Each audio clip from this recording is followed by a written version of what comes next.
스페너는 말이죠. 그가 갖고 있는 교회에 대한 관념도 상당히 갱신적이었습니다. 무슨 말이냐면 그는 이렇게 본 거예요. 교회가 참으로 교회다워지려면 교회 내부의 작은 교회들의 기능이 활성화되어야 된다고 본 거예요. 자, 교회 안에 작은 교회. 에클레시아라고 하는 말이 교회라는 말이죠. 근데 이 어미의 에클레시올라라고 하는 거 작은 교회라고 하는 그런 말입니다. 이건 뭐냐면 교회가 정말 건강한 교회가 되려면 이게 교회라고 한다면 이 교회 내에 이 작은 교회들이 마치 톱니바퀴처럼 연결이 돼가지고 이 머리 대신 예수 그리스도를 위하여 이렇게 섬겨 나갈 때 이것이 건강하고 활성화되는 교회라는 거예요.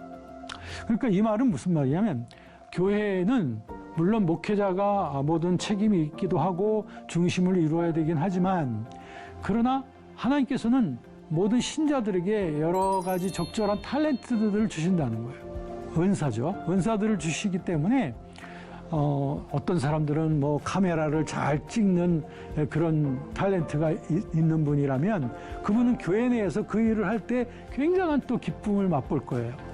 어떤 분들은 또 남들이 보지 않는 곳에서 이렇게 교회당을 이렇게 청소하거나 또 관리하는 일에 또 기쁨을 맛보는 분들도 계실 것이고요. 모든 사람들이 다 똑같을 수가 없어요. 어떤 분들은 이런 부분에 은사가 있고 어떤 분들은 이런 부분에 은사가 있는데 이런 것들을 우리가 잘 하모니를 이루게 되어서 목회자는 말이죠. 목회자는 탤런트가 아니죠.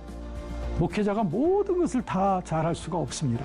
그러므로 목회자는 교회 내에 있는 이 탤런트를 갖고 있는 개개인이나 그룹을 잘 조화시키게 해서 그것이 그 모든 기능들이 교회를 위해서 섬겨나갈 수 있도록 이렇게 잘 관리하고 격려해주는 역할을 목회자가 한다면 그러면 이 교회는 큰 에클레시아로서의 이 교회는 크게 힘을 얻게 된다라고 하는 것이 스페너의 교회론인 것입니다.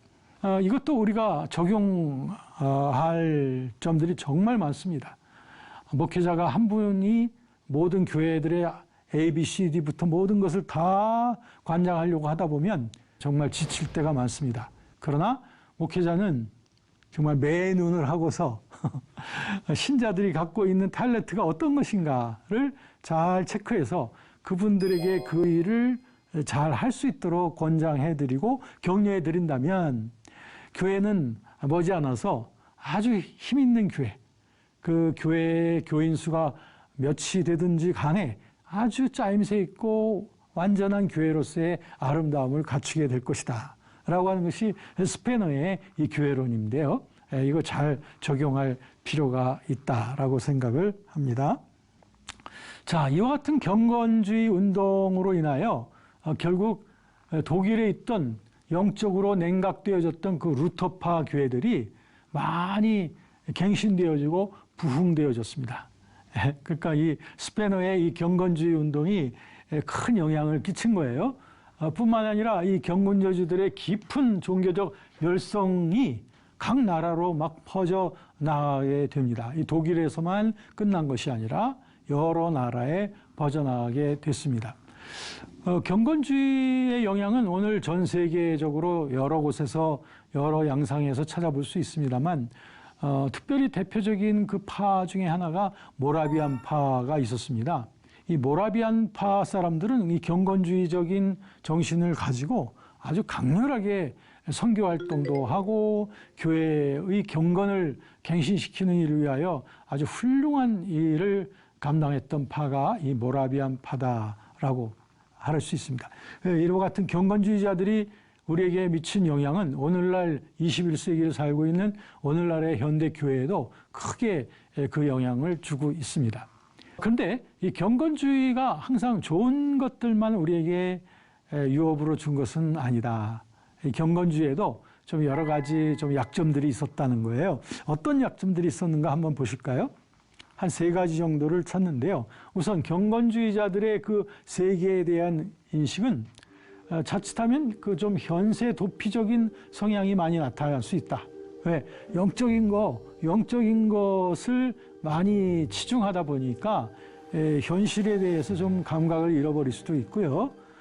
때로는 또 저 세상 위에 영적인 삶에 대한 그 추구 때문에 현세에 대해서는 좀 도피적 경향을 띌 수도 있는 것이 경건주의적 성향에서 나오고 있고요. 어떻게 보면 중세에 있었던 수도원주의가 다시 시작되는 거 아니냐 할 정도로 좀 그런 그 경향성들이 있었다 이거예요. 이거 하나의 세계관의 문제점으로 지적이 될 수 있다 이거죠.